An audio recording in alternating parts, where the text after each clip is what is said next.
Les Sadducéens qui disent qu'il n'y a point de résurrection vinrent auprès de Jésus et lui firent cette question. Maître, Moïse a dit, si quelqu'un meurt sans enfant, son frère épousera sa veuve et suscitera une postérité à son frère. Or, il y avait parmi nous 7 frères. Le premier se maria et mourut. Et comme il n'avait pas d'enfant, il laissa sa femme à son frère. Il en fut de même du second, puis du troisième jusqu'au 7e. Après eux tous, la femme mourut aussi. À la résurrection, duquel des 7 sera-t-elle donc la femme? Car tous l'ont eu. Jésus leur répondit, vous êtes dans l'erreur parce que vous ne comprenez ni les Écritures, ni la puissance de Dieu. Car à la résurrection, les hommes ne prendront point de femmes, ni les femmes de mari, mais ils seront comme les anges de Dieu dans le ciel. Pour ce qui est de la résurrection des morts, n'avez-vous pas lu ce que Dieu vous a dit? Verset 32. Oui. Je suis le Dieu d'Abraham. Dis avec moi, je suis le Dieu d'Abraham, le Dieu d'Isaac et le Dieu de Jacob. Dieu n'est pas Dieu des morts, mais des vivants. Le thème général de notre message, c'est les 3 batailles à vaincre. Dans la vie de chaque être humain, il y a 3 batailles que tu mènes d'une manière ou d'une autre. Et ces 3 batailles, l'issue détermine l'impact de ta destinée dans le monde des vivants. Et les 3 batailles tu les combats tous les jours, depuis le ventre de ta mère jusqu'à la mort. Et c'est à la mort que tu pourras faire le bilan de ta vie. Aujourd'hui, la première bataille que nous allons aborder s'appelle la bataille des générations. Dis avec moi la bataille des générations. Que veut dire une bataille? Une bataille est un combat entre 2 armées ou encore un combat entre 2 entités. Donc, si la bataille est un combat entre 2 armées ou encore entre 2 entités, ça veut dire qu'il y a 2 entités ou encore 2 armées qui combattent de permanence et sans cesse dans ta vie. Que veut dire génération? Génération signifie l'ensemble des personnes descendant d'un individu à chaque degré filiation. Que veut dire filiation? Filiation est le lien parenté. Filiation, c'est le lien parenté qui unisse un enfant à son père ou à sa mère. Une filiation est un lien qui connecte les enfants d'une famille de génération en génération. Quand un homme est né, un enfant est né d'une femme ou d'un homme, il y a le mot filiation qui les connecte de manière générationnelle. J'ai mis au monde un enfant, cet enfant est lié à moi. Le lendemain, cet enfant a accouché un autre enfant. Cet enfant est lié à moi au travers de sa maman. Cet enfant va accoucher un autre enfant. Cet autre enfant aussi est lié à moi au travers de sa maman. Ainsi de suite, juste de génération en génération. Alléluia. Est-ce qu'on comprend maintenant? Donc, vous qui m'écoutez aujourd'hui, avant d'apporter le but du sujet, il faut que vous sachiez. Là où vous êtes assise, tu es lié à tes parents, tu es lié à tes grands-parents, tu es lié à tes ancêtres, tu es lié à tes aïeux. De génération en génération, jusqu'à la fondation de ta famille, tu es connecté à toutes ces personnes, lignées parentales. Tu peux être assise là, tu as un ancêtre en Inde qui est connecté à toi. Tu as un ancêtre aux États-Unis qui est connecté à toi. Tu as un ancêtre peut-être au Pakistan qui est connecté à toi. Cette personne est liée à toi d'une manière ou d'une autre. La bataille des générations est une bataille qui nous est imposée par les liens héréditaires de notre famille. L'armée qui nous combat sans cesse ne tient pas compte de notre innocence, mais tient compte de ta destinée, de la grandeur de ton étoile ou à tes potentiels qui sont en toi pour te combattre. Plus ta destinée est grande, l'armée te combat davantage. Plus ta destinée est élevée, l'armée te combat davantage. Moins ta destinée est petite, tes batailles aussi sont petites, tes combats aussi sont réduits. Cette armée ne tient pas compte de ton innocence. I never dit. Dans la bataille des générations, c'est une bataille que tu n'as pas provoquée. Dans la bataille des générations, c'est une bataille qui ne tient pas compte de ce que toi tu n'as rien fait ou tu as fait quelque chose. Cette bataille t'est imposée tout simplement parce que tu es né dans une famille, parce que tu es né d'un père ou d'une mère, parce que tu es né d'une lignée parentale, d'une lignée ancestrale. Cette bataille t'est imposée. Voilà Jésus. Et cette bataille est opérée comment? Ce sont des esprits d'opposition. Des esprits d'opposition. Quand on parle des esprits d'opposition, ça veut dire que c'est une armée qui s'oppose à ta destinée. C'est une armée qui s'oppose à ce que Dieu a dit sur ta vie ne s'accomplisse pas.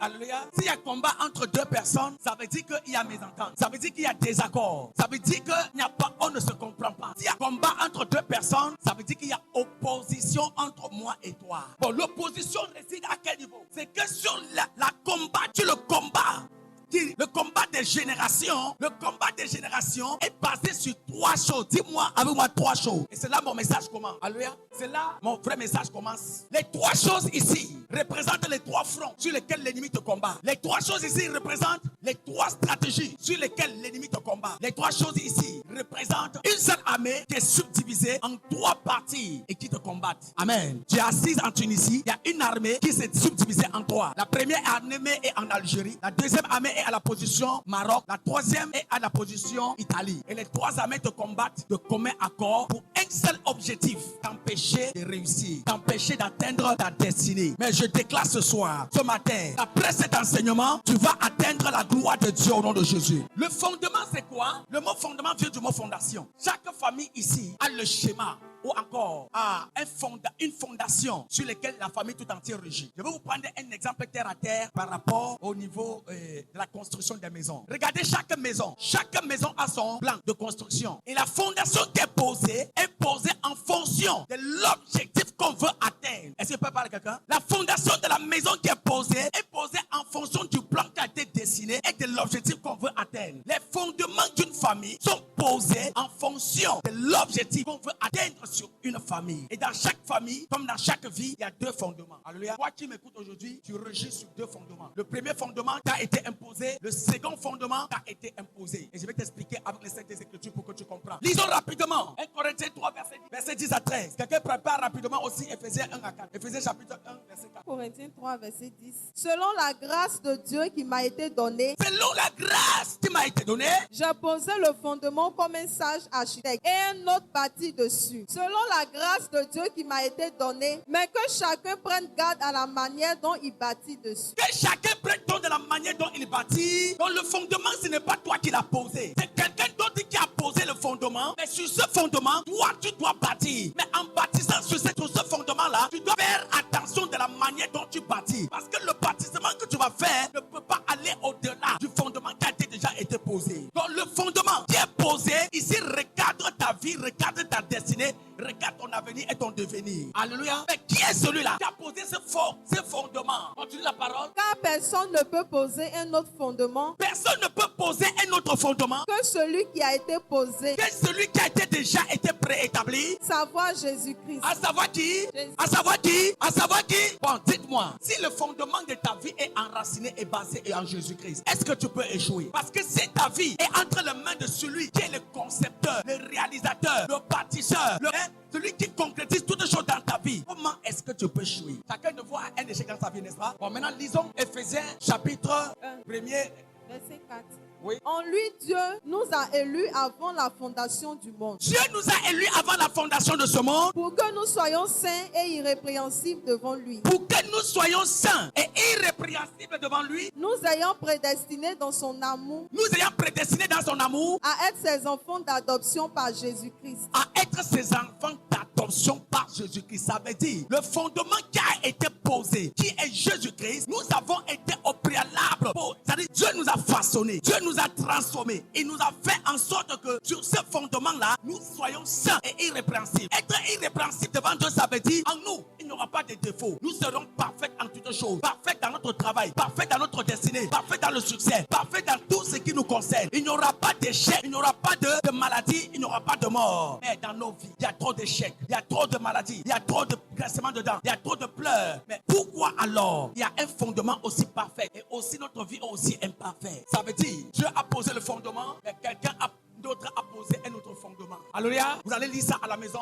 Juge chapitre 6. Lisez tout le chapitre à la maison. Mais s'il n'y a pas assez de temps, regardez. Dieu va parler à Gédéon et dit Gédéon, il faut détruire les piliers sacrés de l'autel de Baal qui est dans la maison de ton père et qui appartient à Abiazer. Abiazer ici c'est l'ancêtre de Gédéon qui appartient à l'ancêtre de ton père. Alléluia. Tu dois partir. Tu dois briser les piliers de cet autel, détruire l'autel. Et après avoir détruit cet autel, tu dois bâtir un autel à Dieu. Il y a un fondement qui a été posé dans la famille de Gédéon. Donc toute la famille entière était assujettie. C'est pourquoi la Bible déclare Israël a été assujetti pendant 7 années par Madian. Pour que la délivrance d'Israël ait lieu, il fallait que cet autel-là soit brisé. Il fallait que ce fondement qui a été posé et qui régissait contre les enfants d'Israël soit brisé pour que le peuple soit libre. Dans ta famille, il y a un fondement qui a été établi par un ancêtre, un aïeux, peut-être depuis l'an 2000, l'an 200, l'an 300, l'an 500, je ne sais pas, avait posé un fondement sur lequel ta famille régit jusqu'à aujourd'hui et qui impacte ta vie. Vous savez pourquoi? Parce qu'à cause des liens qui te connectent à ta famille de manière générationnelle, tu es connecté à ce fondement jusqu'à présent. Tu veux avancer, tu ne peux pas.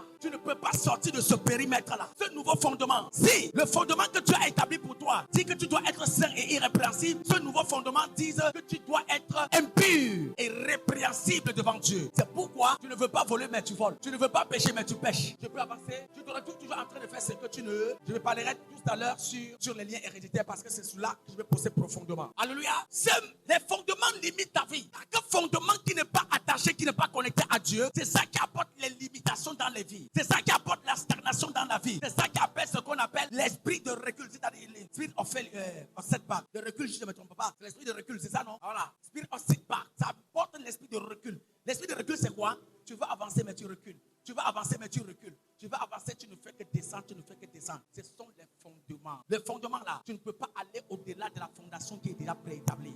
Et cette bataille-là, toutes les familles le mènent. Tu es dans ton pays, tout va bien. Tu es dans ta nation, tu es congolais, tu es ivoirien, tu es français, tu es des États-Unis. Quel que soit ton pays, tout va bien quand tu es dans la nation. Pourquoi? Parce que le fondement qui est établi, tout le monde doit rester à la maison. Mais le jour où tu prends le vol, tu atterris dans un pays voisin, dans un pays étranger. C'est là où tes problèmes commencent. Toi qui ne buvais pas, tu commences à boire. Toi qui ne fumais pas, tu commences à fumer. Toi qui ne partais pas de femme en femme, tu commences à aller de femme en femme. Toi qui n'allais pas d'homme à homme, tu deviens prostituée. C'est toi qui deviens la star de Facebook, la star de Instagram. C'est toi qui portes le mini-jupe, ton caleçon est dehors. C'est toi maintenant qui deviens la plus sexy de la ville. Toi à la tour Eiffel, c'est toi qui es là. Toute ta nudité est dehors. Vous savez pourquoi? Parce que tu as traversé les limites que tu ne devais pas traverser. Les liens commencent à te rappeler. On a vu des personnes qui ont voyagé. Ils ont pris le visa. Ils ont voyagé normalement. Et les principes sont établis depuis l'ancienneté. Depuis la nuit des temps. Tu n'étais même pas connu. Peut-être même tes parents, tes grands-parents n'étaient même pas connus. Les fondements ont été posés. Mais toi, un de ce matin, les fondements commencent à régir sur ta vie. Pourquoi ma vie? Non, tu n'as rien fait. Ce sont eux. Dis à ton voisin, ce sont eux.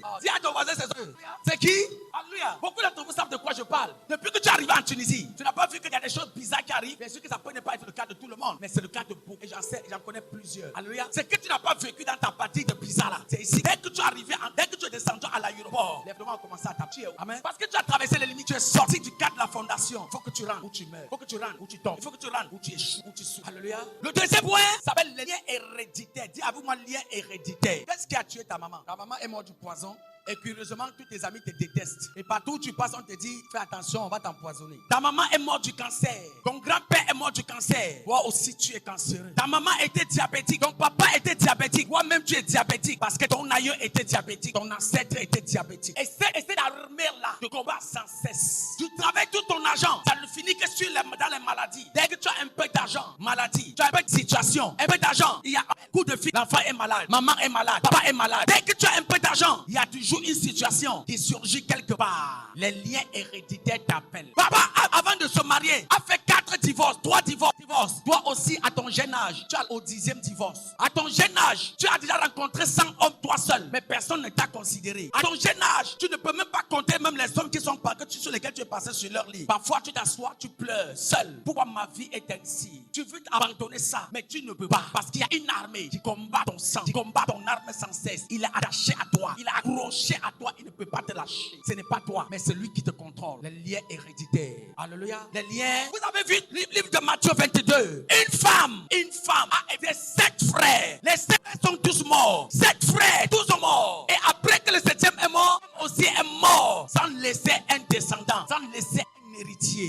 7 frères. Parce que les liens héréditaires de cette famille, sur les liens, il est écrit que dans cette famille, personne ne doit se marier. 7 frères, ils sont tous morts. Personne n'est resté. Qu'est-ce qui est écrit sur les registres de l'ADN de ta mère, sur le registre de l'ADN de ton père. Parce que les liens héréditaires fonctionnent avec l'ADN. L'ADN qui est dans ton sang et l'identité de ta famille. Jusqu'à la source, là où tu es sorti. Peut-être jusqu'à Adam. Amen. Amen. Frère, les liens héréditaires sont très dangereux. Écoute-moi, vous allez voir, même dans l'église, il y a des pasteurs qui souffrent atrocement des liens héréditaires. Vous allez voir un pasteur, au départ de son ministère, il est zélé. Au départ de son ministère, l'homme de Dieu est zélé. Il est un homme pieux. Il vit la sanctification. Il vit la chasteté. Il vit une vie de la crainte de Dieu. Mais quand il monte dans le ministère, il monte, tout va bien. Il monte, tout va bien. Quand il atteint le degré où il est écrit, personne ne doit traverser ce niveau-là. Les liens héréditaires commencent à l'appeler. Quand les liens héréditaires commencent à l'appeler, le pasteur qui n'était pas impudique, il devient impudique. Il commence à coucher avec les filles à l'église. Il commence à draguer ses collaborateurs. Il commence à tout ce qui passe ici. J'ai vu un homme de Dieu l'autre jour dans Point d'accord qui est présenté par un grand homme de Dieu de la Côte d'Ivoire,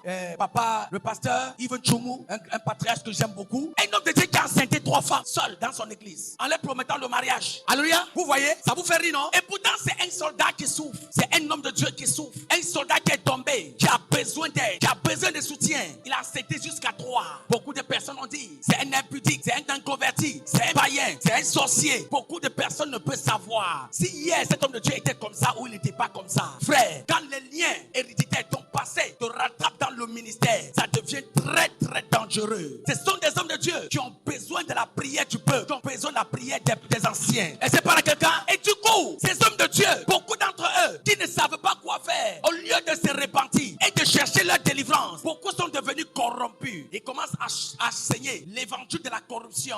Nous sommes des hommes avant d'être de Dieu, non? Nous aussi on peut pécher. Nous aussi on peut pécher. Frères et sœurs dans le Seigneur, nous aussi on peut pécher. Mais quand tu te rends compte que ton péché est de manière répétitive, c'est que tu es sous les emprises. Tu as besoin de délivrance. Tu n'as pas besoin de prêcher ta vie au peuple de Dieu. Non, n'enseigne pas tes faiblesses au peuple. N'enseigne pas ton péché au peuple. Prêche-les la vérité. Si tu es tombé, relève-toi et avance. Je m'adresse à vous, les futurs pasteurs ou les pasteurs qui sont ici, qui m'écoutez. Je vous le dis, le jour où tu te rends compte que tu es sous les emprises d'un péché, cherche ta délivrance. Cherche, oui, ils ont besoin d'aide. Ils ont besoin d'aide. Tu vois un pasteur qui... Écoute-moi, quand tu es sous les emprises des liens, tu vas bâtir une maison une gratte-ciel. Ton péché mignon là va détruire le gratte-ciel là, va te ramener à zéro. Quand ton péché mignon là n'est pas traité, tu vas rassembler une église de 10 000 membres à cause de ton péché. Tu vas te retrouver avec 10 membres. Et parfois, ce n'est pas eux. Alléluia.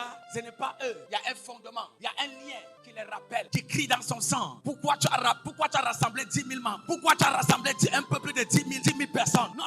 Tu ne dois pas faire ça. Bon, quand tu as fait ça, il faut forniquer. Il faut voler dans les caisses de l'église. Oui, il y a des hommes de Dieu qui vont dans les caisses de l'église. Pas eux. Parce que le lien qui est dans son sang là, dans le monde il volait. Quand il est venu à Christ, l'onction de la nouvelle, d'un nouveau converti, lui a fait abandonner son péché. Mais quand il a commencé à grandir, le passé commence à lui rappeler. Les caisses de l'église que Dieu lui a confiées, il commence à voler dedans. Il vole dans les caisses de l'église, il vole le peuple. Alléluia. Ne vous moquez pas de ces hommes de Dieu. Ils ont besoin de vous. Amen. Ils ont besoin.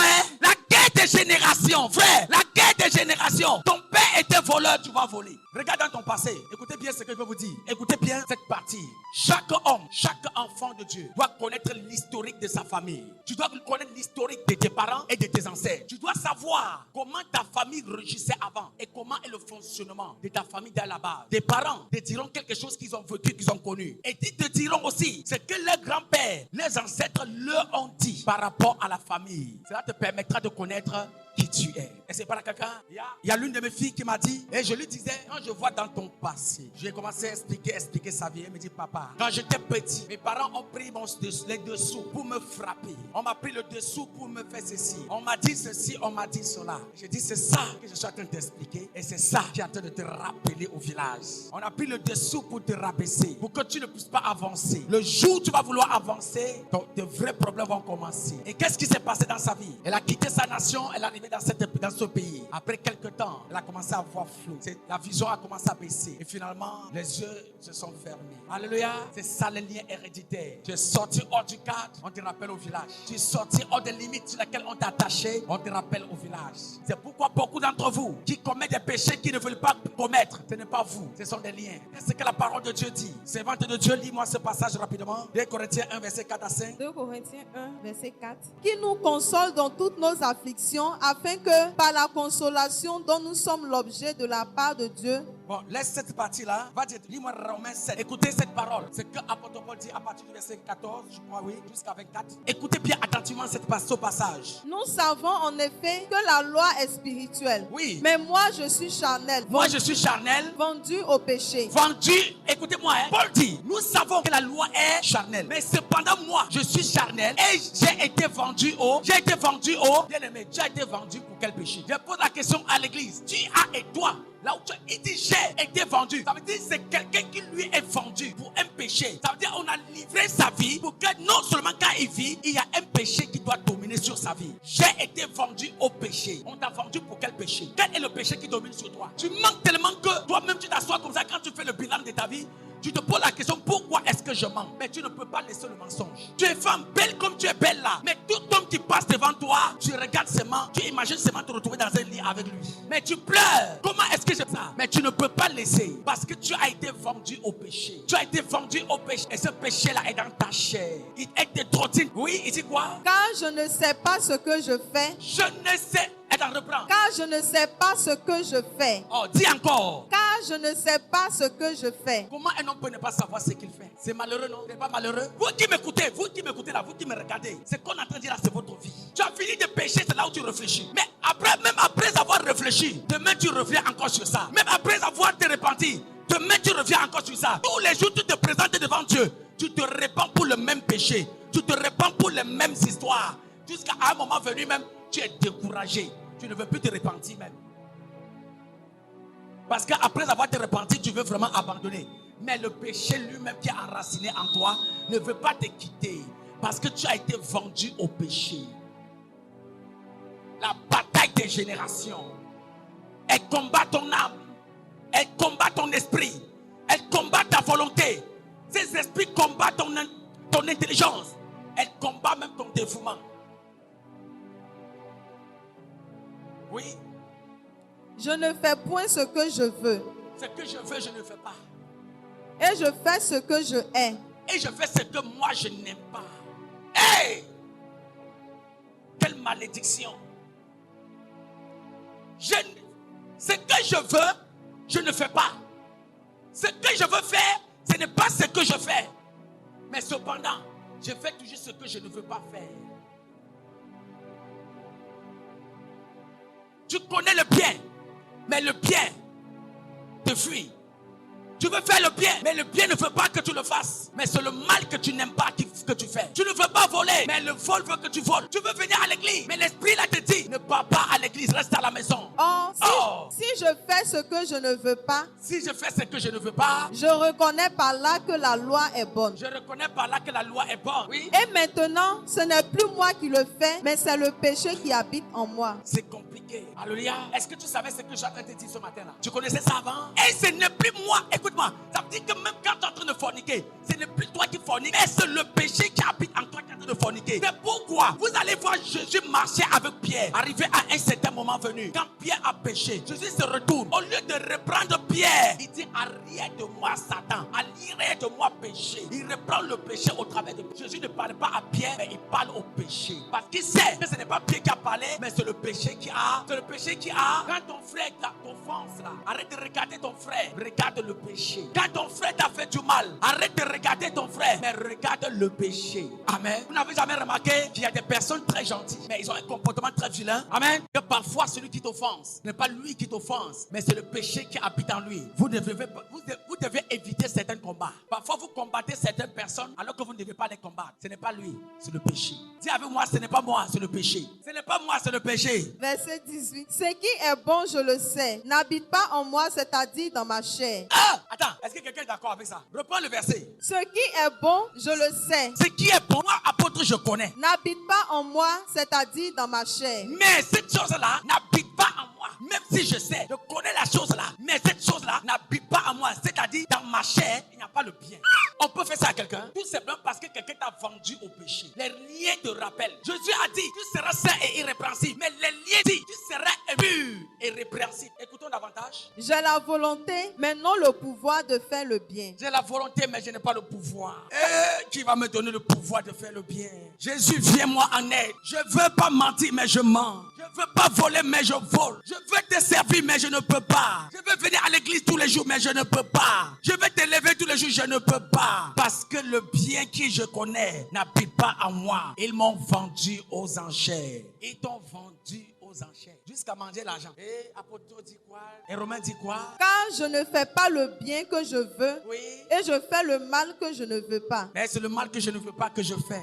Et si je fais ce que je ne veux pas, Oui. ce n'est plus moi qui le fais, c'est le péché qui habite en moi. C'est le péché qui habite en... Dis à vous, moi, c'est le péché. Oh, je vais attendre ta voix, je vais te dire quelque chose. Dis à vous, moi, c'est le péché. Si c'est le péché qui pêche en toi, écoute-moi. Il y a les combats qui ne vaut même pas la peine dans la vie d'un homme. Il y a des ennemis qui ne méritent pas que tu les aies. Il y a des personnes que tu haïs qui ne méritent même pas que tu les haïsses. Il y a des personnes que tu détestes, que normalement tu dois les aimer. C'est pourquoi je vous le dis et je le dis tous les jours. Soyez attentifs quand vous vivez avec des personnes. Vous allez vous rendre compte, comme je le disais tout à l'heure, vous allez voir quelqu'un qui a un très bon comportement. Cette personne a l'amour des autres, l'amour des gens. Mais cependant, cette personne a un comportement très très vilain. Vous n'avez jamais connu des personnes comme ça? Amen. Cette personne t'aime.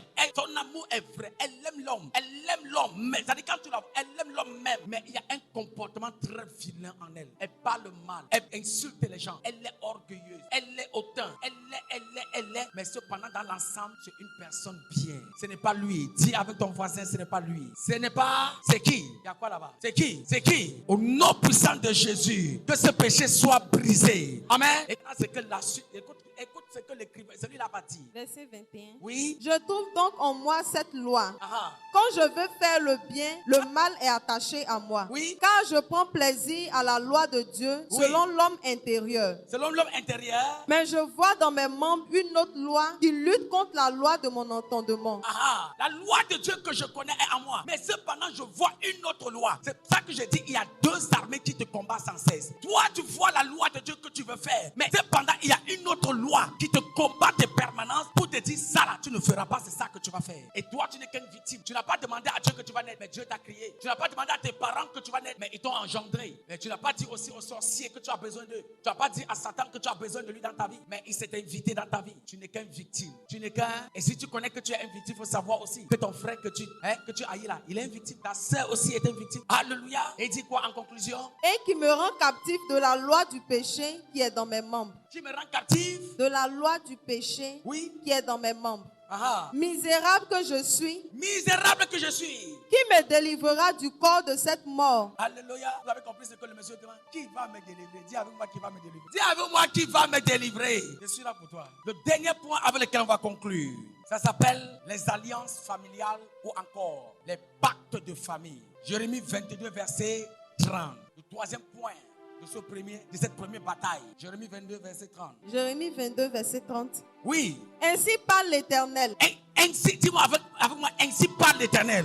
Inscrivez ce tome comme privé d'enfants. Inscrivez cet homme comme privé. Mais cet homme a fait quoi pour qu'on l'inscrit comme privé d'enfant? De la même manière qu'on inscrit cet homme comme privé d'enfant, on peut aussi écrire cet homme comme privé de voyage. On peut écrire aussi cette femme comme privé de mariage. Écrivez-moi cette femme comme privé de finance, comme privé de joie, comme privé de paix, comme privé de santé. Écrivez-moi cet homme comme privé de.